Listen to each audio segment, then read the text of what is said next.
ओम सूर्याय नमः। प्रिय दर्शकों, 12 अगस्त 2026 दिन बुधवार को लगने जा रहा है साल का अंतिम और सबसे भयंकर सूर्य ग्रहण। यह कोई साधारण सूर्य ग्रहण नहीं होगा, बल्कि इसका असर इतना गहरा माना जा रहा है कि कई राशियों की पूरी जिंदगी की दिशा बदल सकती है। कुछ राशियों के लिए यह ग्रहण धन दौलत और तरक्की का द्वार खोलने वाला है, तो वहीं कुछ राशियों को इस दौरान बहुत ही सतर्क रहने की जरूरत बताई जा रही है। बहुत से दर्शकों ने बार बार पूछा है यह ग्रहण कब लगेगा, इसका असर कब से कब तक रहेगा और आखिर इस बार इतनी चर्चा क्यों हो रही है। तो आज की इस वीडियो में हम आपको एक एक करके पूरी जानकारी देंगे, इसलिए वीडियो को अंत तक जरूर देखिएगा, क्योंकि आगे हम आपको एक ऐसी बहुत ही जरूरी बात बताने वाले हैं जो शायद आपकी सोच से भी बड़ी राहत लेकर आएगी। हो सकता है कि जो कुछ भी आपने अब तक इस ग्रहण को लेकर सुना हो, आगे की जानकारी उससे बिल्कुल अलग निकले, इसलिए धैर्य बनाए रखिए और वीडियो को पूरा देखिए। सबसे पहले जान लेते हैं कि आखिर यह सूर्य ग्रहण होता कैसे है। जब चंद्रमा अपनी कक्षा में घूमते घूमते ठीक पृथ्वी और सूर्य के बीच आ जाता है, तब वो सूर्य की किरणों को पृथ्वी तक पहुंचने से रोक देता है। इससे जिस इलाके पर चंद्रमा की छाया पड़ती है, वहां दिन में भी कुछ समय के लिए अंधेरा सा छा जाता है। यह पूरी घटना खगोल विज्ञान की दृष्टि से बेहद दुर्लभ और अद्भुत मानी जाती है, लेकिन ज्योतिष शास्त्र में इसे और भी गहरे नजरिए से देखा जाता है। कहा जाता है कि जब भी सूर्य ग्रहण लगता है, उस दौरान सूर्य अपनी राशि और नक्षत्र में विशेष स्थिति में होता है, जिसका सीधा असर सभी 12 राशियों के जीवन पर अलग अलग तरीके से पड़ता है। शास्त्रों में ग्रहण के समय के लिए कुछ खास नियम बताए गए हैं। सबसे पहला नियम है कि ग्रहण के समय किसी भी नुकीली या धारदार चीज जैसे चाकू, कैंची या सुई का इस्तेमाल करने से बचना चाहिए। दूसरा नियम है कि ग्रहण के दौरान गैस या चूल्हा जलाने से परहेज करना चाहिए, यानी नया खाना बनाने से बचना बेहतर माना जाता है। तीसरा नियम है कि इस समय ज्यादा से ज्यादा भगवान का ध्यान, मंत्र जाप या किसी धार्मिक ग्रंथ का मन ही मन स्मरण करना चाहिए, क्योंकि इस समय की गई साधना का फल कई गुना बढ़कर मिलता है, ऐसी मान्यता है। चौथा नियम, ग्रहण की समाप्ति के बाद स्नान करना और घर में गंगा जल का छिड़काव करना बहुत ही शुभ माना गया है, क्योंकि इससे वातावरण में मौजूद नकारात्मक ऊर्जा दूर होकर सकारात्मकता का संचार होता है। इसके अलावा एक और परंपरा भी बताई जाती है, जिसके अनुसार ग्रहण शुरू होने से पहले घर में रखे कच्चे भोजन, दूध, दही और अचार जैसी चीजों में तुलसी या कुशा घास की पत्तियां डाल देनी चाहिए। ऐसा माना जाता है कि तुलसी और कुशा की पवित्रता ग्रहण की ऊर्जा से भोजन की रक्षा करती है, जिससे ग्रहण खत्म होने के बाद भी वो भोजन इस्तेमाल किया जा सकता है। ये पूरी तरह पारंपरिक मान्यता है और आजकल के दौर में जरूरी नहीं कि इसे सख्ती से माना ही जाए, फिर भी परिवार में शांति और परंपरा के सम्मान के लिए बहुत से घरों में आज भी यह तरीका अपनाया जाता है। अब बात करते हैं तारीख और सही समय की। यह विशाल सूर्य ग्रहण 12 अगस्त की रात को लगने जा रहा है। भारतीय समय के अनुसार इसका आरंभ रात करीब 9:15 बजे से माना जा रहा है। इसका सबसे प्रभावशाली चरण रात करीब 11:15 बजे के आसपास रहेगा और यह पूरी खगोलीय घटना 13 अगस्त की रात करीब 2:15 बजे जाकर समाप्त होगी। यानी यह ग्रहण करीब 5 घंटे तक चलने वाला एक लंबा और गहरा प्रभाव वाला ग्रहण है। ज्योतिषियों का कहना है कि जब भी कोई ग्रहण इतने लंबे समय तक चलता है, तो उसका ऊर्जा प्रभाव भी उतना ही गहरा और दूरगामी होता है। लेकिन मित्रों, यह सूर्य ग्रहण भारत में दिखाई नहीं देगा, इसीलिए इसका बहुत ज्यादा असर नहीं होगा, इसीलिए बहुत ज्यादा परहेज करने की जरूरत नहीं है। लेकिन जो परहेज करना चाहते हैं वो कर सकते हैं, उनके लिए मैं वीडियो में आगे नियम बता दूंगा। लेकिन एक बात जरूर कहूंगा मित्रों कि इस ग्रहण का असर 12 की 12 राशियों पर होने वाली है, कुछ पर सकारात्मक तो कुछ पर नकारात्मक। मित्रों, धार्मिक ग्रंथों में सूर्य ग्रहण के पीछे एक बहुत पुरानी और रोचक कथा भी बताई जाती है। कहते हैं कि समुद्र मंथन के समय जब अमृत निकला, तो देवता और असुर दोनों उस अमृत को पाने के लिए आतुर हो उठे। भगवान विष्णु ने मोहिनी का रूप धारण करके अमृत बांटना शुरू किया, तो उसी दौरान स्वरभानु नाम का एक असुर चुपके से देवताओं की पंक्ति में बैठकर अमृत पी गया। सूर्य और चंद्रमा देवताओं ने यह देख लिया और तुरंत भगवान विष्णु को बता दिया। भगवान विष्णु ने क्रोधित होकर अपने सुदर्शन चक्र से उस असुर का सिर धड़ से अलग कर दिया, लेकिन तब तक वो अमृत पी चुका था, इसलिए उसका सिर राहु और धड़ केतु के नाम से जाना जाने लगा और दोनों अमर हो गए। कहा जाता है कि तभी से राहु और केतु सूर्य और चंद्रमा से बदला लेने के लिए समय समय पर उन्हें ग्रस लेते हैं। यही घटना सूर्य ग्रहण और चंद्र ग्रहण के रूप में हमें दिखाई देती है। यह पौराणिक कथा भले ही विज्ञान की कसौटी पर खरी न उतरे, लेकिन भारतीय संस्कृति में इसे बड़ी श्रद्धा के साथ याद किया जाता है और यही वजह है कि ग्रहण के समय को धार्मिक दृष्टि से इतना महत्वपूर्ण माना जाता है। अब यहां सबसे बड़ा सवाल यह आता है कि आखिर इस ग्रहण का असर किन किन राशियों पर किस तरह पड़ने वाला है। हम इसकी पूरी जानकारी आपको आगे विस्तार से देंगे, लेकिन उससे पहले यह जानना बहुत जरूरी है कि ग्रहण के दौरान किन बातों का ध्यान रखना चाहिए ताकि आप इसके किसी भी नकारात्मक असर से खुद को और अपने परिवार को सुरक्षित रख सकें। अब जरा उन गर्भवती महिलाओं की बात कर लेते हैं जो हर ग्रहण के समय सबसे ज्यादा चिंतित रहती हैं, और उनकी यह चिंता स्वाभाविक भी है, क्योंकि पुरानी मान्यताओं में हमेशा से कहा जाता रहा है कि ग्रहण का सबसे गहरा असर गर्भ में पल रहे शिशु पर पड़ता है। इसीलिए गर्भवती महिलाओं के लिए कुछ खास सावधानियां बताई गई हैं जिनका पालन करने से मन को शांति मिलती है और परिवार के बड़े बुजुर्ग भी संतुष्ट रहते हैं। पहली सावधानी यह है कि ग्रहण शुरू होने से पहले ही खाना बना लेना चाहिए और खा पी लेना चाहिए, ताकि ग्रहण के दौरान बार बार रसोई में जाने की जरूरत न पड़े। दूसरी बात, अगर बीच में भूख या प्यास लगे तो पहले से बनाई गई खाने पीने की चीजों में तुलसी का एक पत्ता डाल देना चाहिए।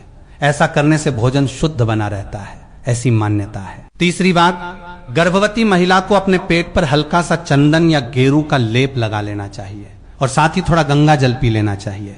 इससे मन को सुरक्षा का भाव मिलता है। चौथी बात, ग्रहण के समय गर्भवती महिला को अपनी लंबाई के बराबर एक लाल धागा लेकर उसे किसी दीवार या खूंटी पर सीधा टांग देना चाहिए और अपने पास एक साबुत नारियल रखना चाहिए। ऐसा करने से ग्रहण के दुष्प्रभाव से बचाव होता है, ऐसा पुराने समय से माना जाता आया है। इसके अलावा गर्भवती महिलाओं के मन में यह सवाल भी अक्सर आता है कि क्या वे ग्रहण के दौरान टीवी या मोबाइल देख सकती हैं, बाथरूम जा सकती हैं या सो सकती हैं। शास्त्रों की परंपरा के अनुसार ग्रहण के समय सोने और पैर मोड़कर बैठने से बचने की सलाह दी जाती है, लेकिन चूंकि ग्रहण का समय काफी लंबा होता है, इसलिए अगर जरूरत पड़े तो आराम करना गलत नहीं माना जाता।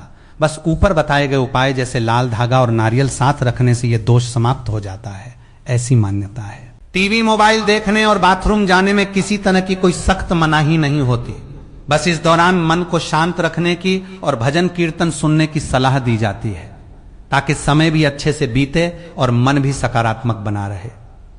गर्भवती महिलाओं के अलावा घर में मौजूद छोटे बच्चों, बुजुर्गों और बीमार लोगों को लेकर भी अक्सर सवाल पूछे जाते हैं। परंपरा के अनुसार छोटे बच्चों पर ग्रहण का सीधा असर नहीं माना जाता, इसलिए उनकी दिनचर्या में कोई खास बदलाव करने की जरूरत नहीं होती। बस उन्हें ग्रहण को सीधे आंखों से देखने से रोकना चाहिए, क्योंकि ये आंखों के लिए वैज्ञानिक रूप से भी हानिकारक हो सकता है। बुजुर्गों और बीमार व्यक्तियों के लिए भी यही सलाह दी जाती है कि वे अपनी नियमित दवाइयां समय पर लेते रहें। इसमें ग्रहण की वजह से किसी तरह की रुकावट नहीं होनी चाहिए, क्योंकि स्वास्थ्य से जुड़े मामलों में परंपरा से ज्यादा जरूरी सेहत का ध्यान रखना होता है। अब बात करते हैं गर्भवती महिला के परिवार की, खासकर उनके पति की। बहुत से लोग ये भी पूछते हैं कि क्या पति को भी कोई खास नियम मानने की जरूरत होती है। परंपरा के अनुसार अगर घर में कोई गर्भवती महिला हो तो परिवार के बाकी सदस्यों को भी थोड़ा संयम बरतने और शांत वातावरण बनाए रखने की सलाह दी जाती है, ताकि गर्भवती महिला पर किसी तरह का मानसिक तनाव न पड़े। इसके अलावा किसी और सख्त नियम की जरूरत नहीं होती, बस परिवार का साथ और सहयोग ही सबसे बड़ा उपाय माना जाता है। अब आते हैं इस ग्रहण की सबसे रोमांचक और सबसे ज्यादा पूछी जाने वाली बात पर, यानी वे 6 राशियां जिन्हें ज्योतिष मान्यता के अनुसार इस महासूर्य ग्रहण से खास और बड़ा लाभ मिलने की संभावना जताई जा रही है। ध्यान रखिए, ये सारी जानकारी परंपरागत ज्योतिष मान्यताओं पर आधारित है। इसे श्रद्धा और सकारात्मक भाव से ही देखा जाना चाहिए। सबसे पहली राशि है मेष। मेष राशि वालों के लिए यह ग्रहण करियर के मोर्चे पर एक नई शुरुआत लेकर आ सकता है। अगर आप लंबे समय से किसी नई नौकरी, प्रमोशन या अपने काम में बड़े बदलाव का इंतजार कर रहे थे तो यह समय आपके पक्ष में जा सकता है। आर्थिक मामलों में भी धीरे धीरे सुधार के संकेत मिल रहे हैं। बस इस दौरान जल्दबाजी में कोई बहुत बड़ा फैसला लेने से बचना चाहिए, क्योंकि सोच समझ कर लिया गया फैसला ही लंबे समय तक फायदा देगा। मेष राशि वालों को इस दौरान लाल रंग की वस्तु का दान करना और सूर्य मंत्र का जाप करना विशेष रूप से लाभकारी बताया गया है। दूसरी राशि है वृषभ। वृषभ राशि वालों के लिए यह ग्रहण धन लाभ के नए नए रास्ते खोलने वाला माना जा रहा है।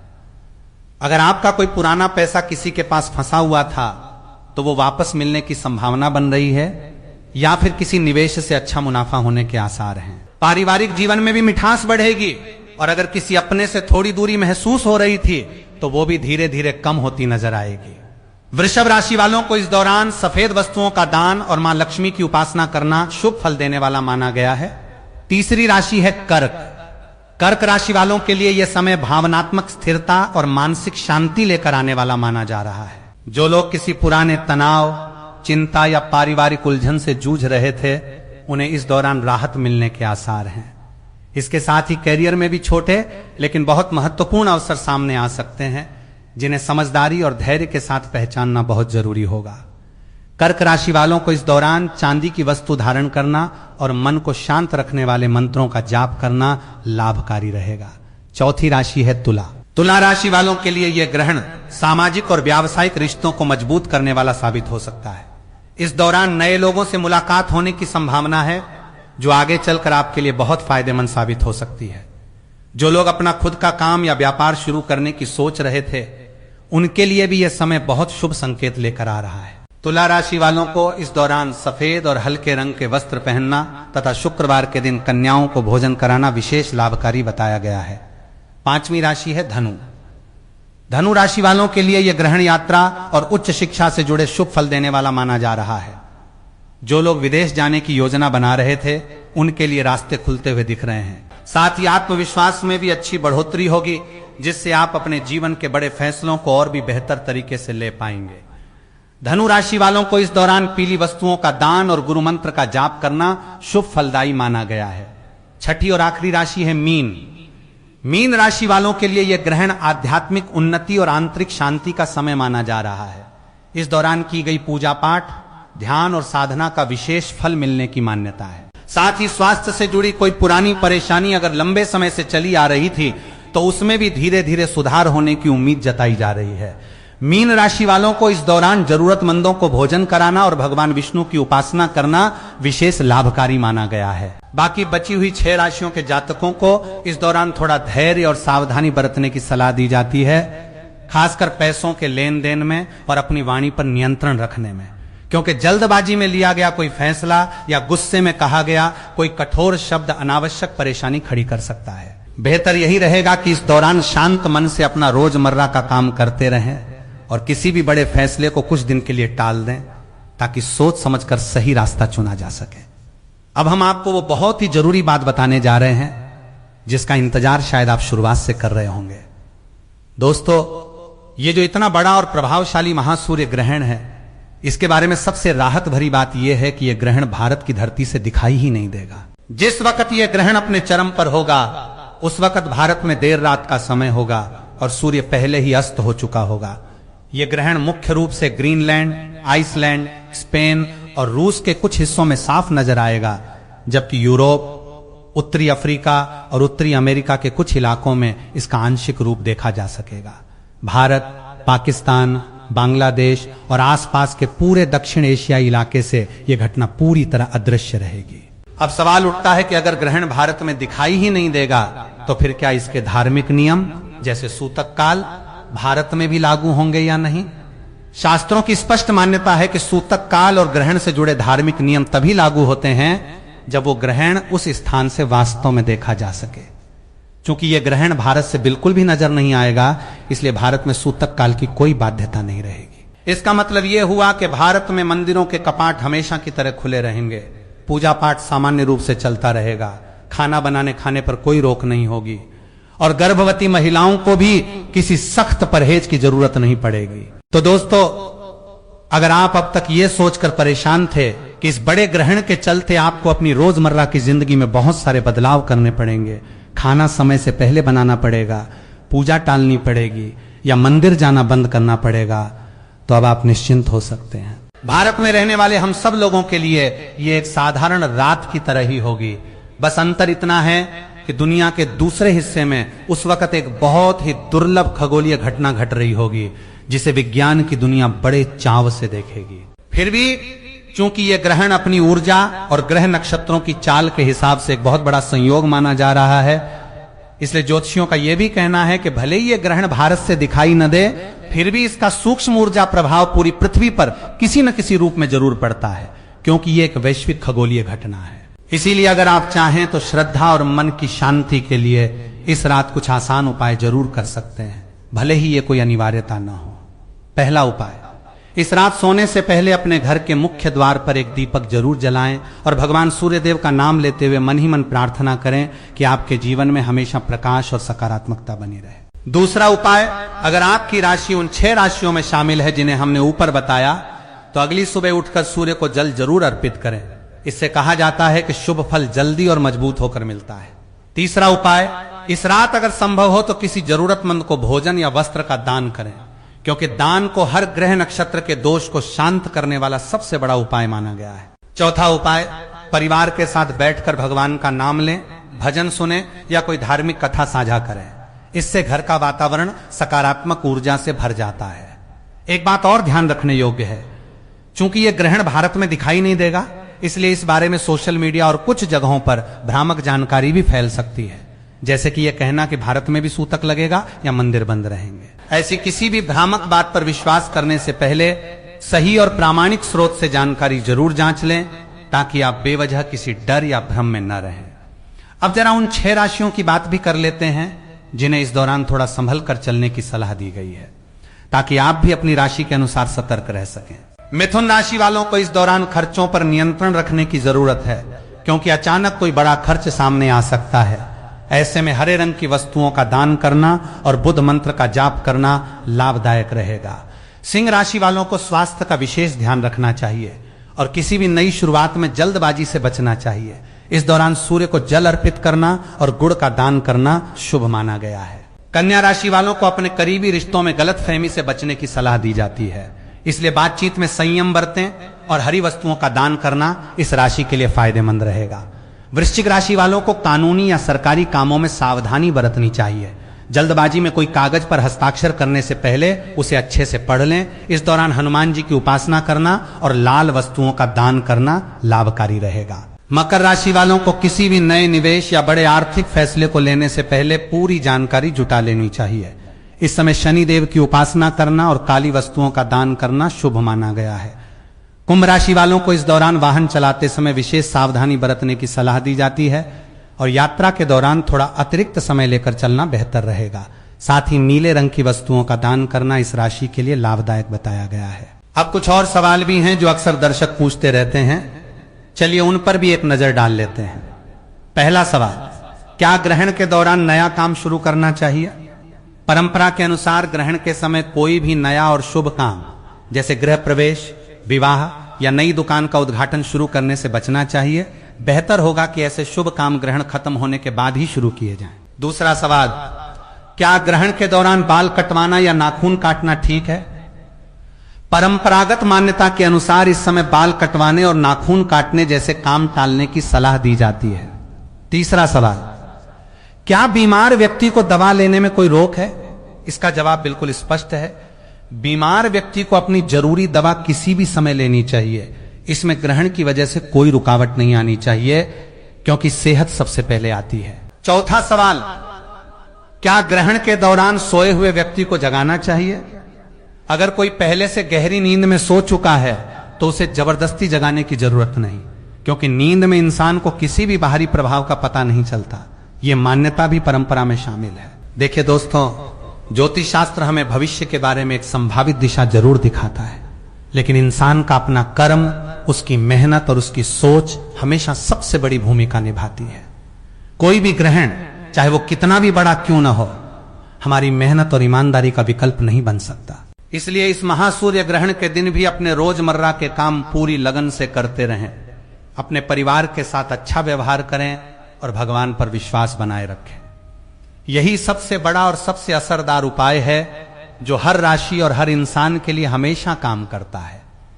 एक और बात जो अक्सर लोगों को उलझन में डालती है वो ये कि ग्रहण के बाद स्नान और शुद्धिकरण की परंपरा असल में किस लिए निभाई जाती है। पुरानी मान्यता के अनुसार ग्रहण के समय वातावरण में एक अलग तरह की ऊर्जा सक्रिय हो जाती है, जिसे शुद्ध करने के लिए ग्रहण खत्म होने के बाद स्नान करना, घर की सफाई करना और पूजा स्थान को गंगा जल से पवित्र करना बताया गया है।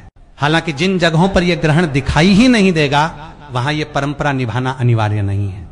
फिर भी अगर आप श्रद्धा के तौर पर 13 अगस्त की सुबह स्नान करके अपने घर में गंगा जल छिड़क लें तो इसमें कोई हर्ज नहीं है। बल्कि इससे मन को एक अतिरिक्त संतोष और सकारात्मकता जरूर मिलेगी। बहुत से लोग ये भी पूछते हैं कि क्या ये ग्रहण किसी खास ज्योतिषीय योग के साथ मिलकर आ रहा है, जिसकी वजह से इसे इतना महत्वपूर्ण बताया जा रहा है। ज्योतिष जानकारों का कहना है कि इस दौरान सूर्य के साथ साथ कुछ और ग्रहों की स्थिति भी विशेष बन रही है, जिसकी वजह से इस ग्रहण का प्रभाव सामान्य ग्रहणों से थोड़ा अलग और गहरा माना जा रहा है।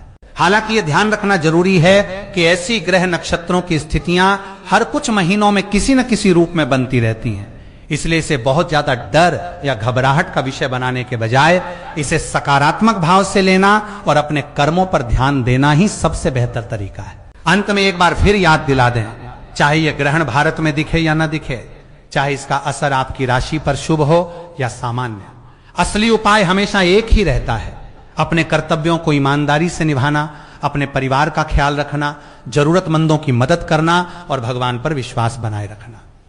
ज्योतिष हमें राह दिखा सकता है, लेकिन उस राह पर चलना हमेशा हमारे अपने हाथ में होता है। वैसे अगर आप उन खगोल प्रेमी दर्शकों में से हैं जो असली ग्रहण को अपनी आंखों से देखना चाहते हैं, तो थोड़ा धैर्य रखिए, क्योंकि अगले साल यानी 2027 में एक ऐसा सूर्य ग्रहण आने वाला है जो भारत के पश्चिमी और उत्तर पश्चिमी हिस्सों से आंशिक रूप में देखा जा सकेगा।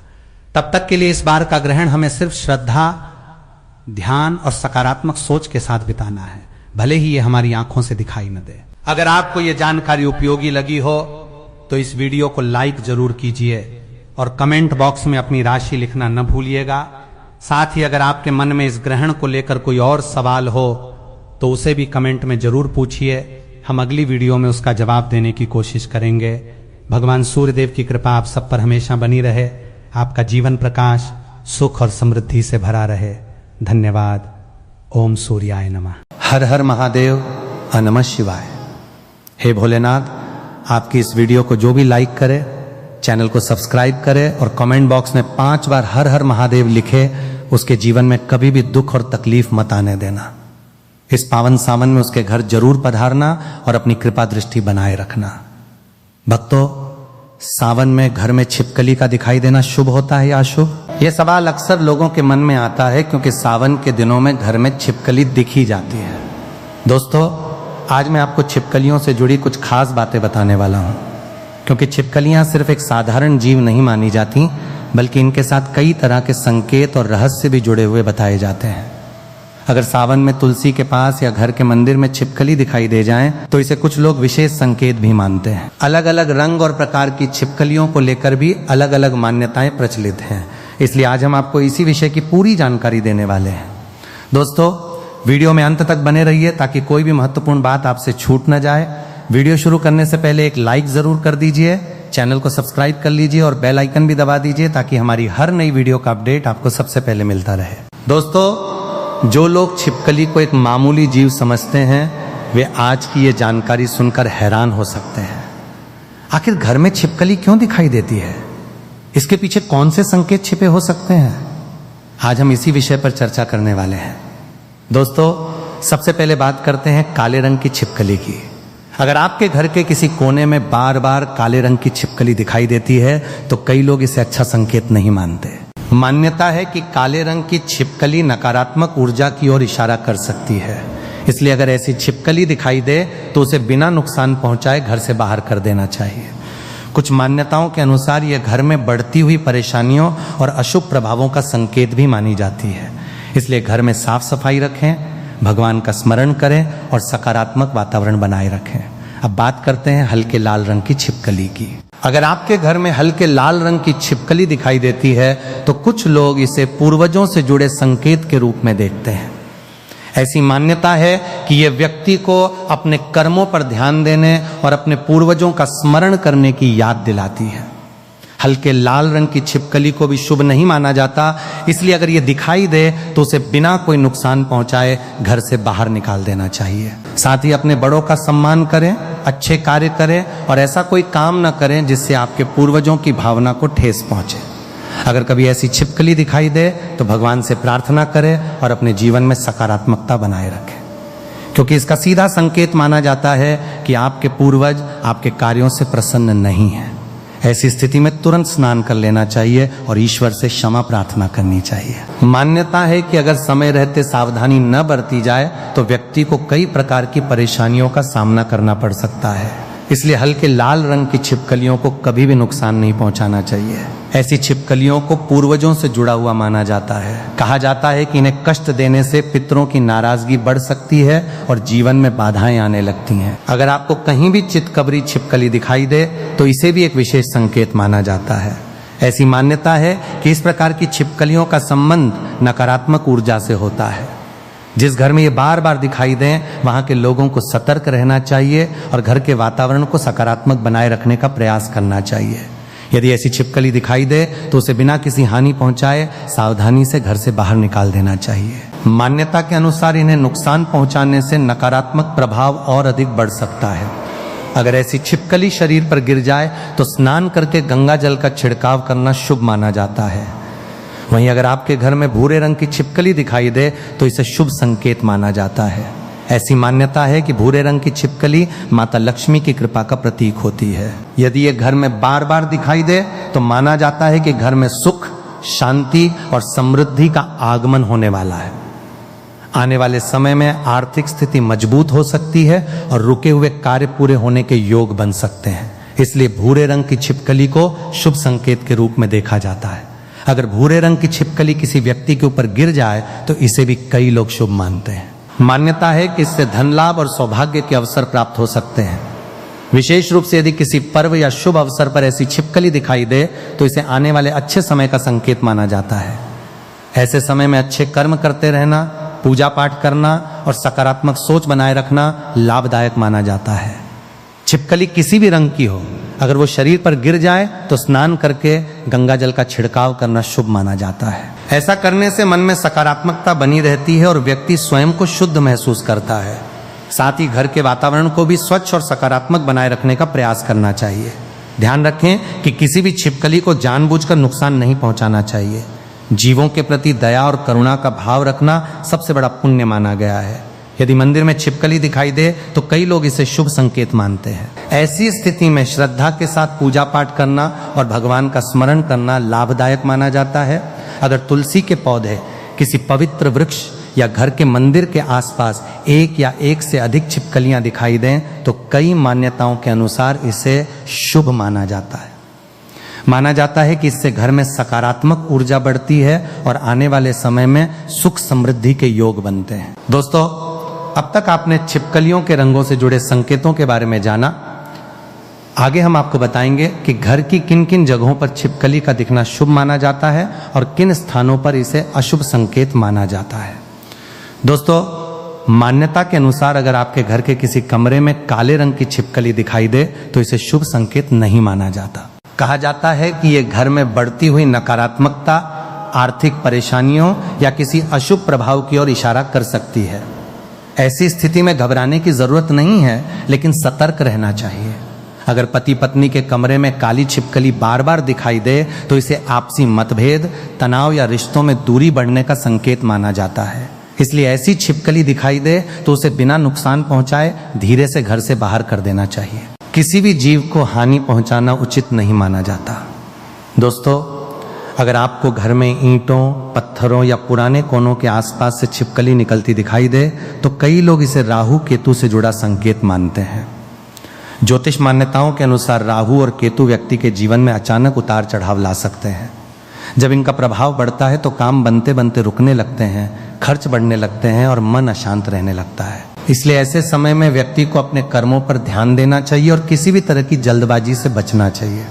कहा जाता है कि काले रंग की छिपकली बहुत कम घरों में दिखाई देती है और जब ये बार बार नजर आने लगे तो इसे एक चेतावनी की तरह देखा जाता है कि व्यक्ति को अपने निर्णयों में सावधानी रखनी चाहिए। इसका मतलब ये नहीं कि कोई अनहोनी निश्चित है, बल्कि ये एक संकेत माना जाता है कि आने वाले समय में सोच समझकर कदम उठाने की जरूरत है। जीवन में आने वाली कठिनाइयों से बचने का सबसे अच्छा तरीका अच्छे कर्म, सकारात्मक सोच और संयम माना गया है।